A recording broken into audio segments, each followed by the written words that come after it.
प्रद्युम्न भाई, अगर हम ज्यादा पीछे जाने की जरूरत नहीं है जी, थोड़ा सा पीछे चले से आए, उस वक्त जो आज के पूर्व राष्ट्रपति हैं जी, जिनको लेकर कांग्रेस को बड़ी चिंताएं हो गई हैं जी, और कई नेताओं के तो चेहरे इस प्रकार से उदास है, शायद उनको रोटी भी स्वाद नहीं लग रही होगी। जी, यही नेता लोग इसी उपराष्ट्रपति को लेकर बहुत बड़ी बड़ी बयानबाजी कर रहे थे, जी, नकल उतार रहे थे और आज उनको चिंता है।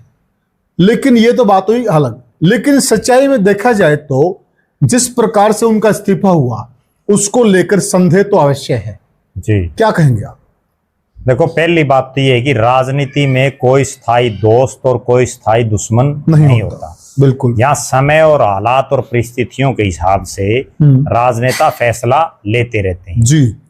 एक आदमी सुबह किसी पार्टी के गुणगान गाता है, दोपहर तक दूसरी पार्टी का जब पटका गले में पहन लेता है तो वो फिर पहली पार्टी को गाली देता है, राजनीतिक गालियां देता है और दूसरी पार्टी के गुणगान करता है।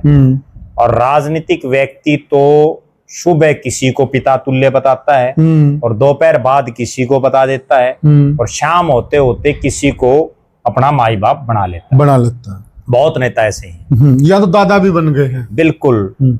तो अब जो हालात हैं ताजा तरीन, पहली बार हिंदुस्तान के इतिहास में ऐसा घटनाक्रम हुआ जब देश के उपराष्ट्रपति ने अपने पद से इस्तीफा दे दिया और उसके बाद इस्तीफा देने के बाद भले ही उन्होंने उसमें स्वास्थ्य कारण लिखे हों, लेकिन आज तक इतना लंबा समय बीत जाने के बाद ना तो बीजेपी के बड़े बड़े नेता जो बाल की खाल तक निकाल लेते हैं, बिल्कुल, वो नेता कोई बयान दे रहे कि आखिर किस कारण जगदीप धनखड़ ने इस्तीफा दिया, ना जगदीप धनखड़ बता पा रहे कि अब वो कहाँ हैं।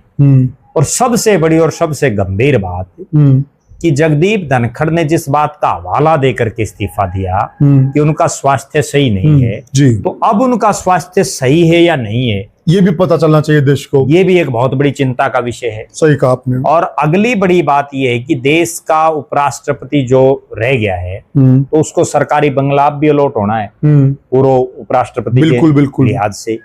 अब उस लिहाज से वो फिलहाल हैं कहाँ, ये बहुत गंभीर सवाल है। कौन सा बंगला दिया गया, कहाँ उनकी व्यवस्था, कहाँ वो रह रहे हैं, किस हालात में हैं, उनका स्वास्थ्य कैसा है, वो किसी दबाव में तो नहीं है। बहुत से ऐसे सवाल हैं जिनका जवाब देश की जनता को भी चाहिए।